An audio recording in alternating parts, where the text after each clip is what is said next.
Dans cet épisode de la saison 2 des Pros du risque, nous allons parler faux ongles, mais vraies allergies. L'histoire de Sarah, inspirée de faits réels, nous plonge dans les coulisses d'un risque encore méconnu et pourtant bien réel en milieu professionnel. Elle sera ensuite décryptée par Christine Boust, ingénieure conseil de l'assurance maladie risque professionnel et responsable du laboratoire de chimie à la CARSAT Normandie. Nous vous souhaitons une bonne écoute. Changement de ville, changement de vie. Un nouveau chapitre s'ouvre pour Sarah. À 32 ans, elle quitte la région parisienne pour s'installer à Toulouse, où son mari a été muté. L'occasion toute trouvée pour envisager une reconversion professionnelle. Après 10 ans en crèche comme auxiliaire de puériculture, elle a envie d'autre chose. Quand elle revoit une ancienne collègue devenue esthéticienne, c'est le déclic. Voilà le travail qu'il lui faut. Depuis peu, elle a découvert le nail art et elle adore ça. Motifs géométriques, personnalisation, elle explore les possibilités sur sa main gauche. Jusqu'ici, elle n'avait pas pensé que ça pouvait devenir son métier. Mais pourquoi pas après tout ? Elle aime le contact humain et l'univers de la beauté.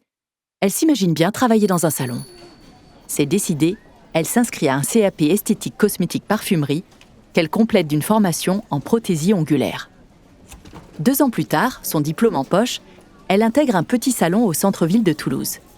Sarah a eu un coup de cœur lors de l'entretien. L'institut est lumineux, propre et si calme par rapport à la crèche. Céline, la patronne, est douce et souriante. C'est une petite équipe, 2 esthéticiennes y travaillent en plus de Céline. L'ambiance est bonne et Sarah trouve vite sa place. Dans cet institut, les clientes viennent surtout pour des poses d'ongles. Mais à l'approche de l'été, les pédicures s'ajoutent et Sarah trouve de plus en plus d'occasions de déployer ses talents de nail artiste. Elle fait des merveilles. La patronne est ravie et les clientes aussi. Mais après quelques semaines au salon, elle commence à ressentir une gêne au niveau du nez et de la gorge. Elle passe ses journées entre éternuements, mouchages et elle se met du gel hydroalcoolique 10 fois par jour. Le rhume persiste, c'est vraiment pénible. Pour Sarah et ses clientes, il est temps que ça cesse. Rendez-vous pris avec son généraliste. Il l'oriente vers un allergologue qui lui prescrit un bilan allergologique. Le test cutané se révèle négatif. Sarah s'impatiente. Heureusement, les vacances d'été arrivent. 3 semaines au bord de la mer en famille. Sarah respire de nouveau. Sans doute l'air marin. Elle revient au boulot en pleine forme. Mais très vite, tout revient. Ses symptômes reprennent plus intenses qu'avant l'été. Toux sèche, pression dans la poitrine, respiration sifflante. Un matin, alors qu'elle termine une pose d'ongles, Sarah s'interrompt d'un coup, peinant à parler. Elle a l'impression d'étouffer. Elle s'assoit par terre. La cliente panique à son tour, mais déjà la patronne appelle les secours. Je crois qu'elle fait une crise d'asthme. Céline a raison. Sa sœur est asthmatique, elle a bien reconnu les symptômes. Elle redresse Sarah contre le mur. Elle tente de la calmer en lui tenant la main. Ça va aller. Les secours sont en route. Respire lentement. Heureusement, l'ambulance est déjà là. Tout de suite, il la place sous oxygène pour la soulager avant de se mettre en route pour l'hôpital. Déjà dans l'ambulance, la respiration de Sarah se calme. Ses traits se détendent. Elle retrouve ses esprits. Quelques jours plus tard, elle se rend chez une pneumologue avec qui elle a pu avoir un rendez-vous en urgence. Elle lui fait un test respiratoire. Il est sans appel. Sarah souffre d'asthme allergique. Après avoir discuté avec Sarah, la médecin soupçonne le méthacrylate de méthyle présent dans les résines utilisées pour les faux ongles. Il faut trouver une solution pour réduire drastiquement l'exposition de Sarah à cette substance. En attendant, elle lui prescrit des médicaments et insiste sur l'importance d'avoir toujours un inhalateur sur elle. Sarah est inquiète. Elle s'épanouissait tant dans son travail. Là, tout semble s'écrouler. Comment continuer à exercer avec une telle allergie ? Après quelques jours d'arrêt de travail, Sarah retourne au salon. Ses collègues lui ont préparé un petit déjeuner chaleureux pour l'accueillir. Après quelques chouquettes partagées, Sarah et Céline envisagent ensemble la suite. La patronne lui propose d'aménager ses tâches pour la protéger des inhalations. En attendant de trouver de meilleures solutions, elle s'occupera donc des soins beauté des mains et des pieds, ainsi que de la pose de vernis classique. Quelques semaines plus tard, Sarah a rendez-vous avec le médecin du travail. Il lui parle des tables aspirantes encoffrées qui permettent de réduire considérablement les poussières de résine. Sarah est enthousiaste. Lorsqu'elle partage cette nouvelle avec sa patronne, celle-ci trouve l'idée intéressante. C'est un investissement certes, mais il en vaut vraiment la peine pour la santé de Sarah, de ses collègues et de toutes les clientes. En attendant la livraison, Sarah se sent bien accompagnée.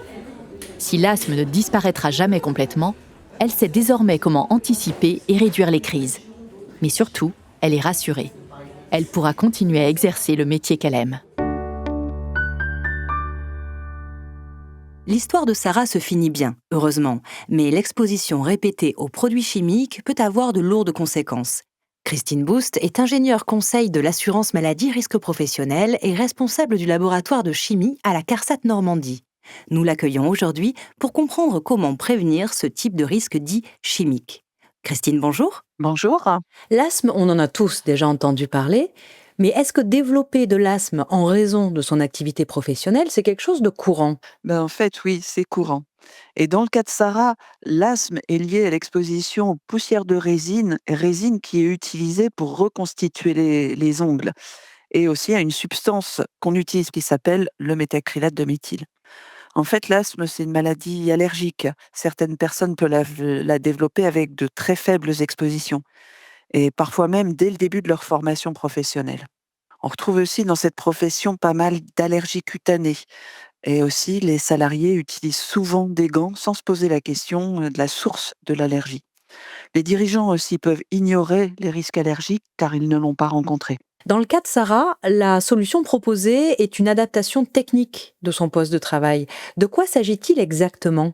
En fait, dans le métier de l'esthétisme, et plus particulièrement dans la prothésie ongulaire, il y a une forte proximité entre le visage de la prothésiste et la main de la cliente. D'où une exposition des salariés qui peut être assez importante. Mais il existe des solutions techniques, en effet. Ce que l'on peut rencontrer assez souvent, c'est des tables aspirantes avec un encombrement qui vont permettre d'aspirer les poussières et les vapeurs au plus près de l'ongle. Alors ces solutions sont assez efficaces, mais à condition d'être bien choisies et bien utilisées. On va pouvoir ainsi minimiser l'inhalation, mais pas l'éviter. On rencontre aussi des petits systèmes d'aspiration, ici et là, mais qui sont souvent peu efficaces, car pas vraiment coffrés. Est-ce qu'il y a d'autres mesures concrètes qu'une entreprise peut prendre pour justement prévenir ce type de situation ? Alors oui, tout à fait. Alors c'est difficile de tout citer, mais ce que l'on peut envisager, c'est déjà, d'assainir, l'aire de travail et notamment en mettant en place des ventilations générales.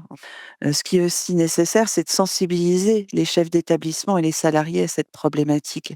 Et puis, en cas de doute, ne pas hésiter à se référer à son médecin du travail. Et donc, pour plus de renseignements, il y a de nombreuses informations qui sont disponibles sur le site de l'assurance maladie, risque professionnel. Et l'INRS, l'Institut national de recherche et sécurité. Merci Christine Boust pour tous ces conseils.